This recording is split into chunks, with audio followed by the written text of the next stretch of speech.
गरुड़ ने श्री कृष्ण से पूछा, प्रभु, आत्मा मृत्यु के बाद दोबारा पृथ्वीलोक पर अपने परिजनों के पास क्यों जाती है?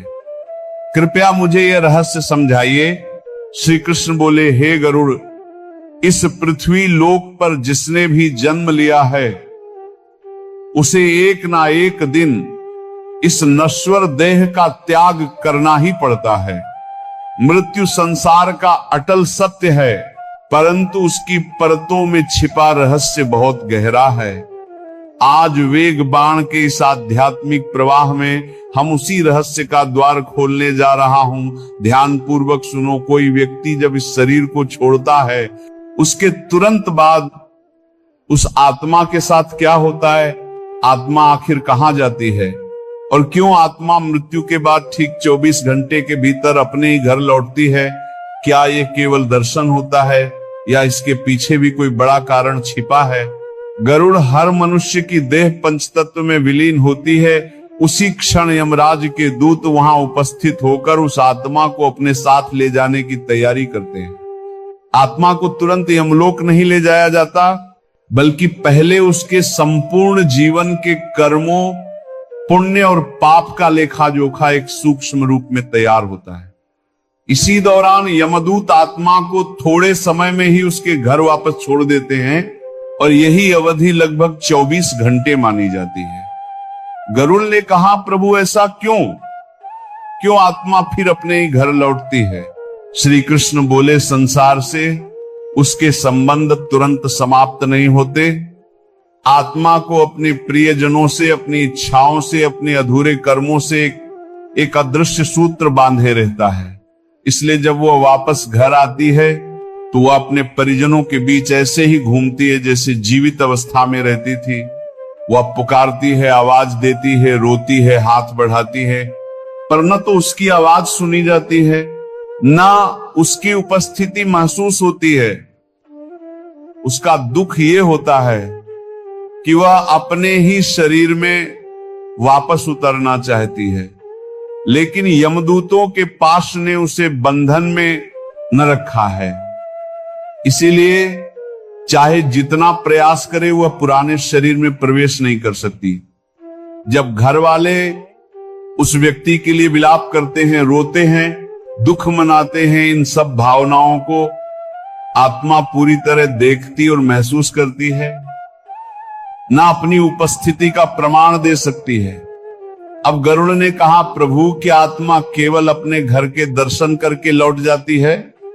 नहीं प्रिय गरुड़, यह अवधि विशेष रूप से इसलिए होती है ताकि मृत्यु के बाद जो 10 दिनों तक पिंडदान किया जाता है, उसी के द्वारा आत्मा का सूक्ष्म शरीर धीरे धीरे निर्मित हो सके। पहले 10 दिन किए गए प्रत्येक पिंडदान से आत्मा के शरीर के अलग अलग भागों का निर्माण माना गया है। कहीं उसके इंद्रियों की क्षमता, कहीं उसकी सूक्ष्म ऊर्जा, कहीं उसके यात्रा योग्य शरीर का आकार। फिर 11वें और 12वें दिन का पिंडदान उसके सूक्ष्म शरीर को स्थिरता प्रदान करता है, जिससे उसमें शक्ति, मांस, त्वचा और यात्रा के लिए आवश्यक ऊर्जा आती है। 13वें दिन का पिंडदान सबसे महत्वपूर्ण माना गया है, क्योंकि इसी दिन आत्मा को वह सामर्थ्य मिलती है जिसके सहारे वह यमलोक की ओर अपनी वास्तविक यात्रा शुरू कर सके। यही कारण है कि हिंदू परंपरा में 13वीं का विधान अत्यंत विशेष माना गया है, क्योंकि इसी दिन आत्मा के सभी बंधन ढीले होते हैं और वह अपने आगे के मार्ग की ओर बढ़ने लगती है। गरुड़ ने कहा, प्रभु, कृपया बताइए, क्या 13वीं के बाद आत्मा सीधे स्वर्ग या नर्क पहुंच जाती है? श्री कृष्ण ने कहा, नहीं गरुड़, मृत्यु के बाद आत्मा को यमलोक तक पहुंचने में लगभग 1 वर्ष का समय लग सकता है। ये यात्रा अत्यंत कठिन, सूक्ष्म और तपपूर्ण बताई गई है। इस 1 वर्ष में उसे लगभग 16 या उससे अधिक प्रकार के सूक्ष्म मार्गों से गुजरना पड़ता है, जिन्हें प्रेत यातना मार्ग कहा गया है। हर मार्ग आत्मा को उसके कर्मों के अनुरूप सुख या दुख प्रदान करता है। यदि व्यक्ति पुण्यात्मा था तो मार्ग सुगम, मधुर और शांतिपूर्ण होता है। यदि उसने जीवन में पाप अधिक किए थे तो यह मार्ग उसके लिए अग्नि, प्यास, कष्ट, घुटन, कांटों और रेत जैसे यातना मार्ग बन जाता है। इस यात्रा में आत्मा के पास न वाहन होता है, न अन्न, न जल। वह पूरी तरह अपने परिजनों द्वारा दिए गए मासिक पिंडदान, श्राद्ध और तर्पण से मिलने वाली ऊर्जाओं पर निर्भर रहती है। यदि उसके परिजन यह कर्तव्य निभाते रहते हैं तो आत्मा को भोजन, शक्ति और गति मिलती है, जिससे वह अपनी यात्रा पूरी कर पाती है।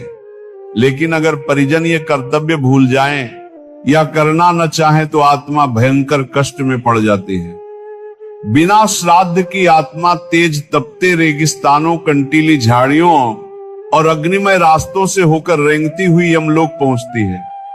भूखी, प्यासी और थकी हुई अवस्था में जब आत्मा अंततः यमलोक पहुंचती है तब यमराज उसके कर्मों का ग्रंथ खोलते हैं। जिन आत्माओं ने सत्य, धर्म, दान, अहिंसा और करुणा पर आधारित जीवन जिया होता है, यमदूत उन्हें सम्मानित भाव से प्रस्तुत करते हैं और उन्हें स्वर्ग लोक भेज दिया जाता है, जहां उन्हें अपने पुण्यों का प्रतिफल मिलता है।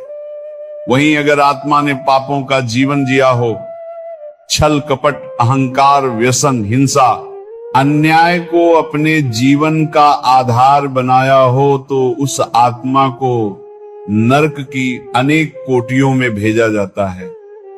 वहां उसे घोर यातनाओं के माध्यम से अपने कर्मों का परिणाम भोगना पड़ता है।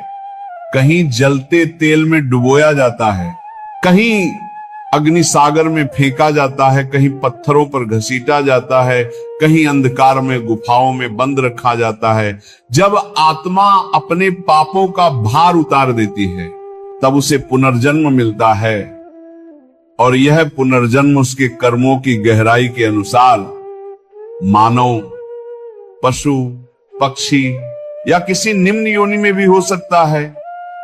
यदि किसी व्यक्ति पर कोई कर्ज बचा हो, कोई कर्तव्य अधूरा छूट गया हो या किसी का अधिकार उसने छीन लिया हो, तो मृत्यु के बाद उसकी आत्मा को विशेष रूप से बेचैनी होती है। ऐसी आत्माएं अपने परिजनों को संकेत देती हैं, स्वप्नों में, अचानक आने वाली घटनाओं में या विचित्र अनुभूतियों में। इसलिए कहा गया है कि हर व्यक्ति को अपने मृत पूर्वजों का वार्षिक श्राद्ध अवश्य करना चाहिए। यही उनके मोक्ष का मार्ग खोलता है। श्री कृष्ण ने कहा, प्रिय गरुड़, मृत्यु अंत नहीं है, ये आत्मा की अगली यात्रा का प्रारंभ है। और ये यात्रा तब सुगम बनती है जब हम धर्म, कर्तव्य, करुणा और सदाचार को जीवन का मूल बनाएं।